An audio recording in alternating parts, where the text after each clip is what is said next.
Hi there, this is Chengir, and today I want to talk about another FAQ.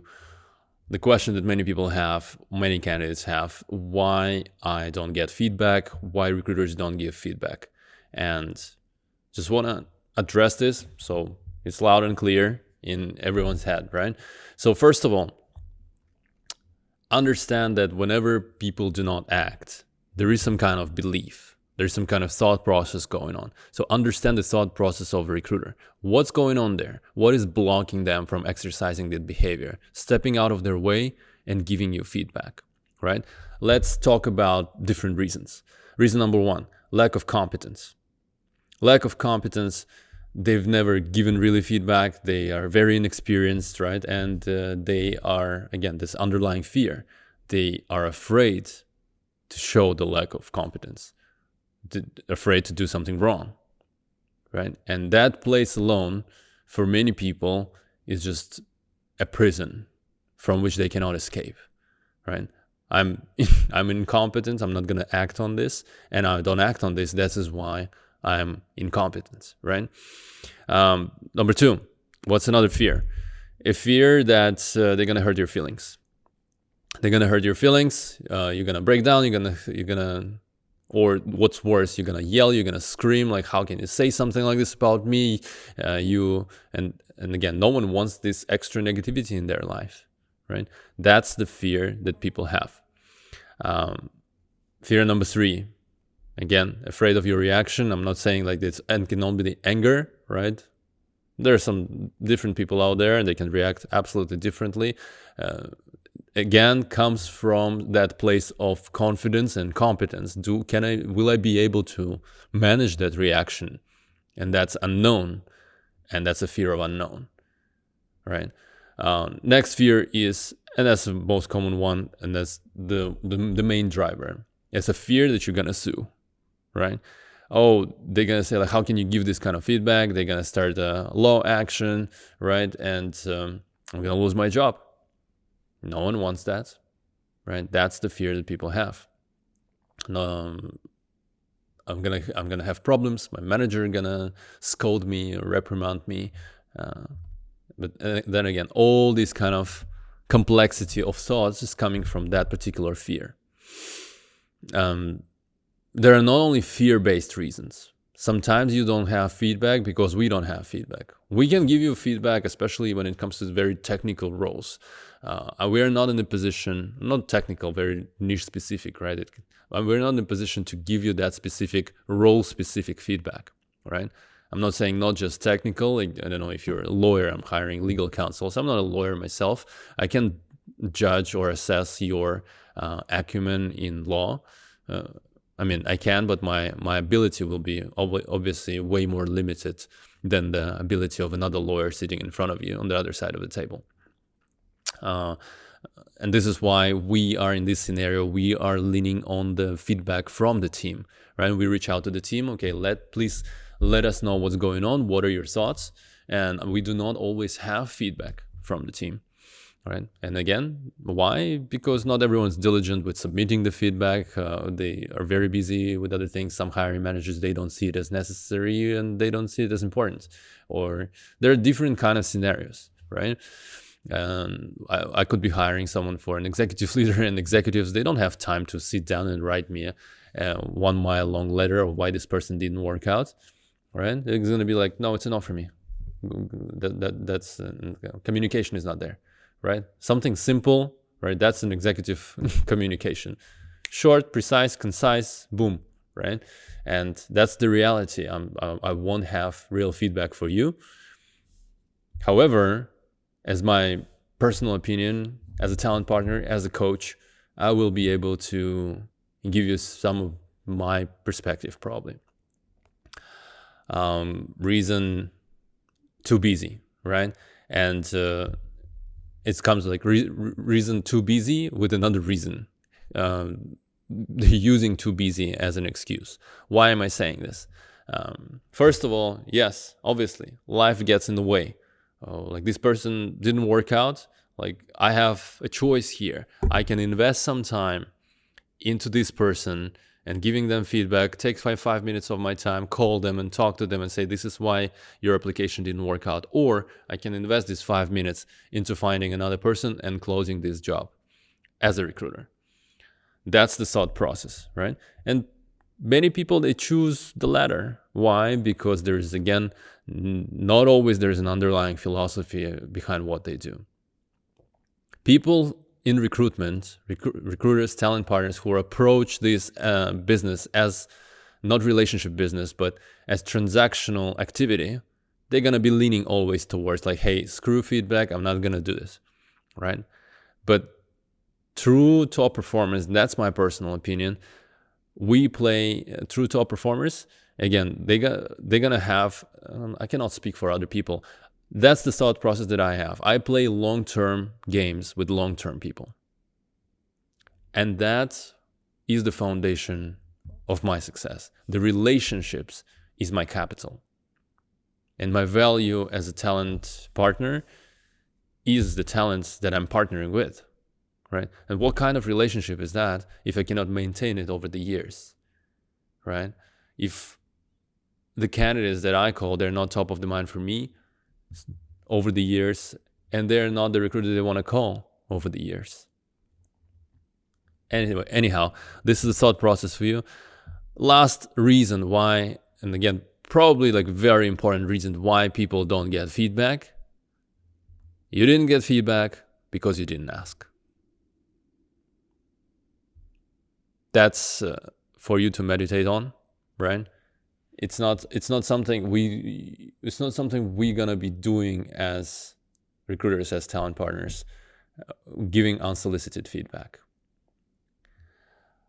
Now, what's important? Important for you is to address all these fears. If you truly want to get feedback, if you truly want to grow and learn, you will create that kind of communication throughout the whole conversation, throughout the whole engagement, saying like, you don't need to fear. I'm an adequate, professional, grown-up, mature person. I can take it, whatever you say, even if you give me harsh feedback, something that will be hard for me to hear. I can take it.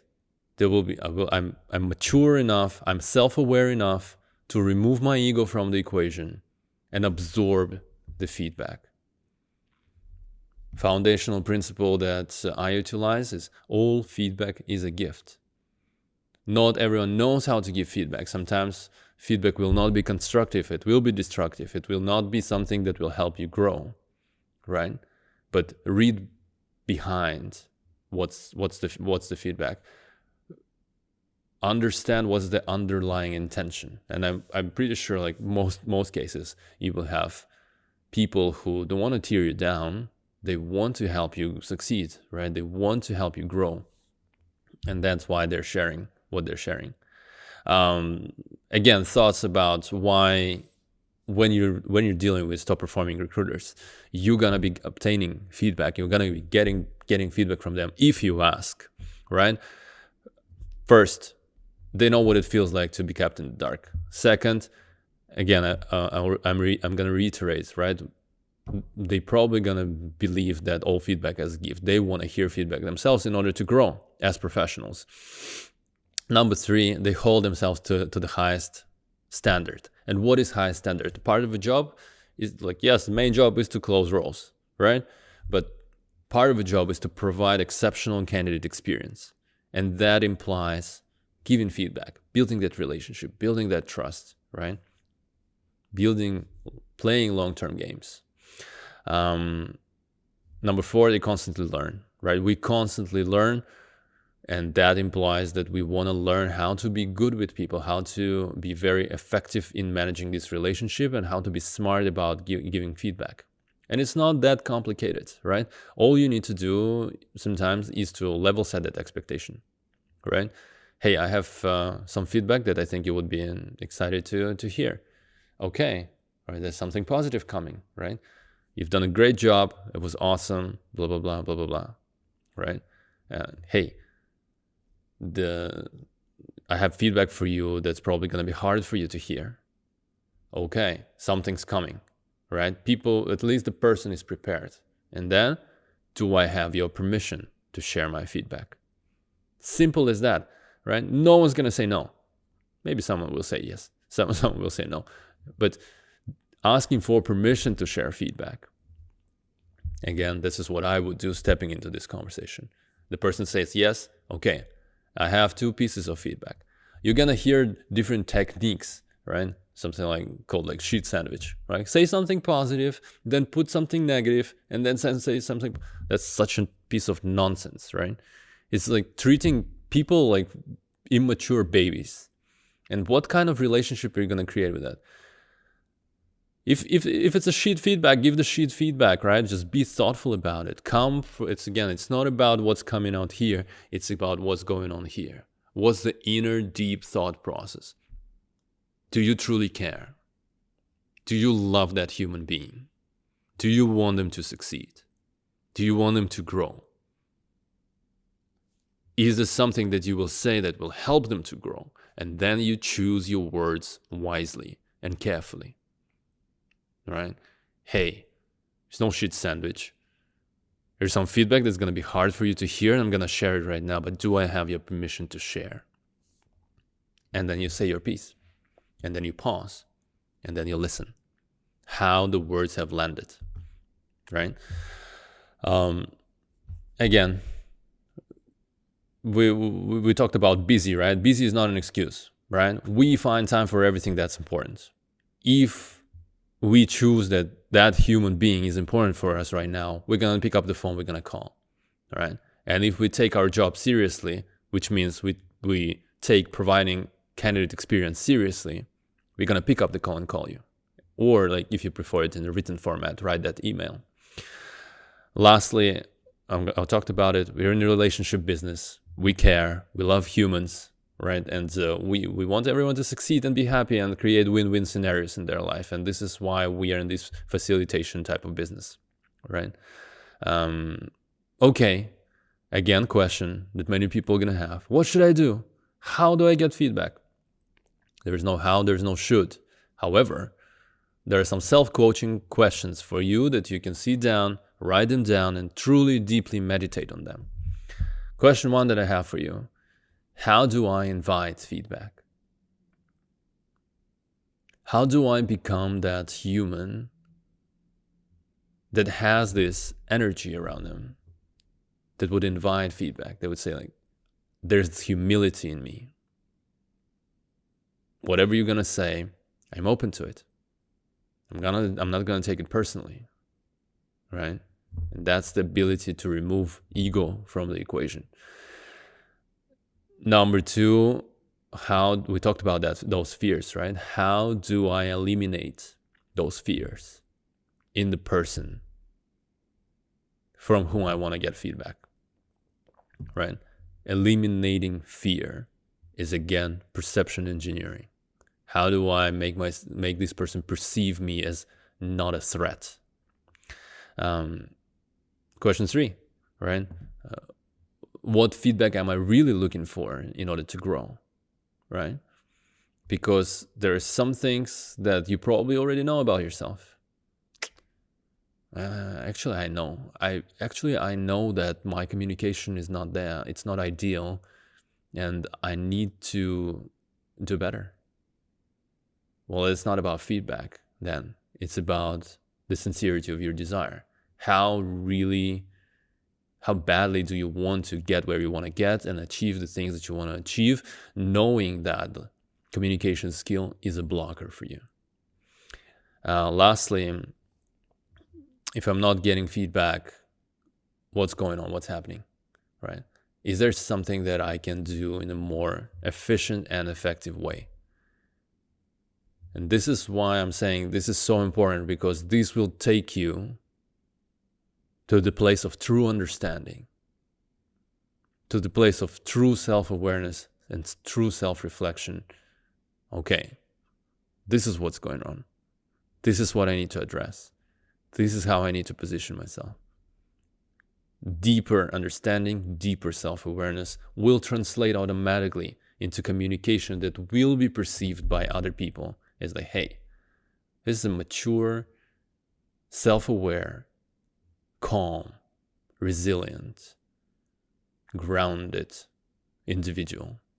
And I can talk to them, and I can share my thoughts and come from a place of love, even if the feedback is very hard to hear. Foster the culture and feedback within yourself, within your organization, with people that you touch, with your own family, with your friends. I hope this helps you. Take care.